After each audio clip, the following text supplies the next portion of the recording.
Chelsea managed to beat one of their biggest mental stumbling blocks, and this is a huge victory for Chelsea against their West London uh, team, Brentford, that has actually beaten Chelsea thoroughly in the past 3 seasons at Stamford Bridge.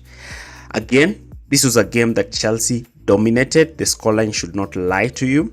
Maresca continues again to say that Chelsea are not in the title race. He continues to talk about how the fans can dream. And again, you cannot blame him because, again, it's quite early. It's just 16 games, but Chelsea look to be in the right direction. So what tactical changes and what did Enzo Maresca do in this game to put Chelsea in the position they currently are?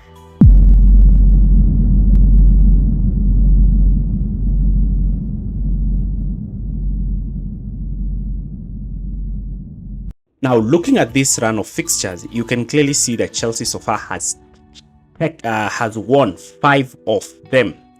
We have around 7 more fixtures to go that I believe that Chelsea should strive to win those points. And you can clearly see that this has actually been the toughest the toughest game. Brentford, Spurs and Aston Villa. Very huge and very tough fixtures. Now, Chelsea at the moment and Enzo Maresca have moved just 2 points behind Liverpool. You know, they have gained at least points over Liverpool when Liverpool have dropped 4 points in their last 2 games. So Chelsea are looking to be in a very strong position. They are currently 2nd place in the Premier League table, but Maresca has insisted that Chelsea are not quite ready. Now let's look at the lineup. Now Chelsea lined up in a 4-2-3-1. So the surprise inclusion was Tosin and Rabiot, who came in, and Beno Badeshile, who's actually being rumored to be ill. And you can see that Tosin came in, and I was really happy with his performance because of his height and his ability to win aerial duels. Brentford did not threaten us aerially and outmuscle us in the air as we had previewed in this game. And even when you look at the possession stat, you can see how Chelsea were dominant offensively. They had a lot of touches in the box. They did a lot of attacking patterns of play. And another thing that fascinates me about this game is that the reason why Chelsea became shaky towards the end was because they did not kill off the game earlier on. As Jackson, as you saw, had missed an open net, but he actually recovered and scored Chelsea's 2nd goal. Now, a lot of you watch our videos but not yet subscribe. Please subscribe for more videos like this.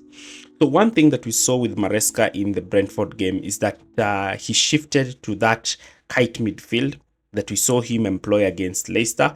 And I'm going to explain to you why he had to shift into this position, because now Chelsea were playing with a 3-1-3-3 with 3 men playing in behind Chelsea's front line. But this time it was Marc Cucurella playing down the left, Palmer playing through the middle, and Fernandes playing through the right, which I believe was a tactical masterclass by Enzo Maresca and dominated Brentford. So let's see. Now, Brentford were not quite aggressive with Chelsea and had actually come to sit on a mid block, lower block, and try to hit Chelsea in transition. So Chelsea started their wingers high and wide as usual. And we saw Jackson starting high as the number 9, with Palmer playing as a 2nd striker of him. Now again, as I told you, the aura of Cole Palmer, because a lot of teams are very scared of him having the ball. This opens up spaces for other players. Now we saw Fernandes playing as that right-sided attacking midfielder, and Marc Cucurella, who was the fullback, was actually deployed in that left half space, with Palmer dropping deep to play in that number 10 position, so that Chelsea can have 3 men in behind their front 3, and only Moises Caicedo, who was playing as the solo pivot in this position. Now, because the reason why Chelsea had to create this 6-man overload was because Brentford were trying to have 5 players at the back so that they can outmatch Chelsea's box midfield.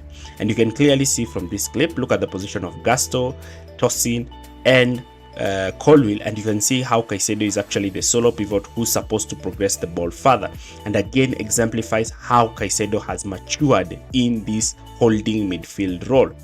Now in this position, Chelsea were quite dynamic in the way they played, because Chelsea had this six-man overload, Tosin and Rabiot in particular had the opportunity to play the ball to Caicedo initially, because you see Mbeumo and Wissa were trying to stop the ball from going to Colwill or Gusto, but Tosin was able to play that ball onto Moises Caicedo in that midfield. Whenever Caicedo received this ball in this position, he would look to turn and look to find players in between the lines, in particular Marc Cucurella in that left half space.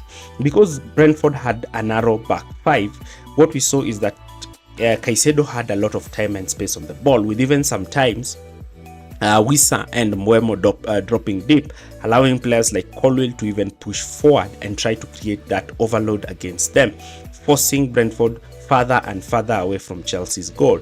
And you can clearly see from this position how the movement of Cucurella was dragging the white centre-backs out of position together with Palmer, allowing Jackson to be 1v1 with Pinnock, and Chelsea were able sometimes even to play those balls towards Nicholas Jackson. Here again, Marc Cucurella has received the ball directly from Moises Caicedo, and he looks automatically to play that ball onto Sancho. And the credit must go to Sancho, because Sancho's foot was like a glue to the ball. He always received the ball. His first touch was very good in how he helped to control the ball. Now, Sancho in this position was very instrumental for Chelsea because he was a dribbling player, and majority of the times he will look to try and take on the fullback and even look to try and cut in. And Marc Cucurella will be making that underlapping run in behind, dragging a centre-back out of position, or even sometimes by himself, and looking for that opportunity to cross the ball into the 6-yard space. Now, because of the position that Sancho was taking up in the wide area, Chelsea were looking to create overloads in that left-hand flank. Now, the good thing about Maresca's system is that Chelsea attack from all those regions, and we saw even Chelsea sometimes crossing the ball onto a player like Noni Madueke, who will receive the ball in acres of space in that position and look to try and dribble past players such as the left wing back. And Madueke in this position will hug the touchline, look to pull the wing back out of position, while Palmer will look to take up that position between the centre back and the wing back. Here, Noni Madueke was receiving the ball when he's free because the wing back was afraid to commit. Palmer sometimes will drop deep and pull a centre back out of Fernandes will drop deep, pull a centre back out of position, and look at the position that Palmer is picking in that position. Now, this would allow Madueke to have his time to go 1v1 with the wing back, dribble past the wing back, and attempt a shot on goal, though his shots were not quite powerful to work the goalkeeper. Now, sometimes we also saw quite a dynamism when Caicedo will actually shift in this position, because sometimes, especially during the second half, Brentford started to be quite more aggressive and looking to press Chelsea and try to move up the pitch.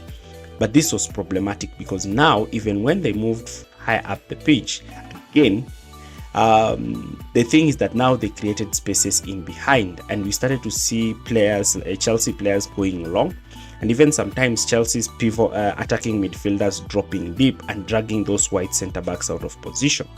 And what we will see is that space will open in that back five, and we started to see Chelsea looking to play those balls, especially for the runs of Jackson.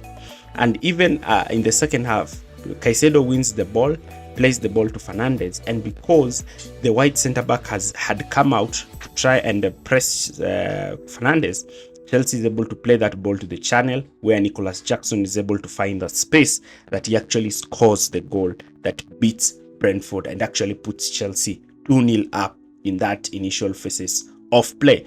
But what we saw tactically in this game was how Palmer was also quite free. He was able to drop in between the lines, receive the ball, and Fernandes will take up his position, allowing Palmer to have that opportunity to link up play with Noni Madueke. And whenever he had that opportunity, he would either slip Noni into that position, and that's a free space, but Noni Madueke was not quite effective in the way he looked to progress with the ball. But another phase of play that we saw for Enzo Maresca is how they managed to stifle Brentford, because not only was Chelsea very good in the ball, with the ball, but also without the ball, Chelsea were very good and very well coached in the way they managed to stop Brentford from playing through them. And one way Chelsea did this was through their aggressive press, and this forced Brentford to go long sometimes, but again, going long was a catastrophe because Tosin Adarabioyo in particular was winning those aerial duels. And even when they tried to have Wissa moving on to the right, it was Tosin Adarabioyo who will shift across to win that ball and not allow Gusto to go 1v1 with Wissa. And we started to see Chelsea pressing in a 4-1-4-1 with both Fernandes and Palmer looking to try and cover the pivots, while Jadon Sancho would position himself where he will cover the wide centre-back as well as the wing-back. And Jackson would apply pressure onto the goalkeeper to go long. And because Chelsea had closed all the central progressions of play, initially Chelsea tried to force them down the left because they realized that they had an underload because the wing back was not aggressive in that position. And Noni Madueke in particular was very aggressive into the wide centre back, and Caicedo was willing to step out to win that ball. You can see here Brentford are trying to play out from the back. All the central passing options are played, and now the goalkeeper attempts to play that ball in between the lines. But look at the position that Caicedo is using.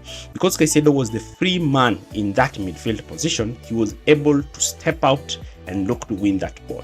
And automatically Caicedo wins that ball, he plays that ball onto Jadon Sancho, and Chelsea are back to actually convert a defensive kind of system, or a defensive organized system, into an attacking system. And now they move from the defensive phase of play to the offensive phase of play. And whenever Brentford look to play through the left, Jackson will still do the same, apply pressure on the centre backs while covering the goalkeeper, and Sancho in particular will shift across to look to press the wide centre back. The wing back in this case, who was looking to try and generate the width, was covered because even when Mbeumo will look to drop deep, Caicedo was onto him and physically ready to outmuscle him, while Cucurella was more aggressive and ready to shift out, win the ball, and immediately look to close down. You can see, look at the position that Cucurella is actually picking up, and he's the left back. He's very aggressive with the wing backs and denying them any space with the ball. And that was one excellent thing that Maresca instilled onto the players, in that they were very concentrated in this game and very aggressive without the ball. And this saw Cucurella win the ball, and even Chelsea won a lot of throw-ins from this position. Even the throwing in which Chelsea conceded a goal, because I believe that was not quite an impressive throwing system. Now, in this situation, Caicedo was able to win the ball off whenever the ball was looking to be played in through the middle. And now Chelsea were looking to play the ball quite forward. And now Caicedo was winning this ball, playing the ball to Marc Cucurella, and ensuring that Chelsea are able to progress with the ball quite forward. Here in this position, Caicedo has won the ball, receives the ball in a position of strength, and looks to play the ball onto Cole Palmer. And playing the ball onto Cole Palmer in this position ensures that Chelsea are in a position where they are able to create a lot of problems for Brentford. Here again, the ball has been played from Caicedo to Cole Palmer. Palmer has shifted from that number 10 position, dragged the centre back out of position, and you can see the position that Jackson is occupying. And Chelsea are able to play that ball towards Jackson, and that is automatically going to put Chelsea in a position where they are able to create problems for them. Now, because Caicedo was not afraid of stepping out and winning this ball, it meant that Brentford could not escape Chelsea's press. Brentford were stifled in their own half. And even sometimes this put Chelsea in a position where they could punish Brentford. Now, Brentford sometimes had the opportunity to step out, especially during the second half. I think probably Chelsea were less aggressive with their press. And Brentford again lined up in a 3-3-4. And their main aim was to try and create overloads down the wide areas, with Mbeumo coming short to receive the ball and looking to play the ball onto the wide channels, while all the other players looked to attack the far post. But Chelsea remedied this by having Noni Madueke drop into that pseudo wing back position, and you can see the position that Noni Madueke is picking up. And whenever Chelsea players are being dragged so that Brentford can create overload down the other side, You can clearly see that that Noni Madueke was dropping deep to even up the numbers in those far post areas. Now, Chelsea are retain their second position. They go 4 points clear of Arsenal. They go 7 points clear of Manchester City, and they also go 6 points clear of Nottingham Forest. They also move 2 points in behind Liverpool, and they have an opportunity to actually go top of the league in the next match game before Liverpool actually face Spurs. Now, I have another thing to say, and I have to just talk briefly about the Manchester Derby. And yeah, it was a shocking performance towards the end from Manchester City, and I'm actually looking to try and do a comprehensive video of what ails Manchester City and what has just happened at Manchester City. Please be sure to check our videos and subscribe to our channel for this type of content. Thank you.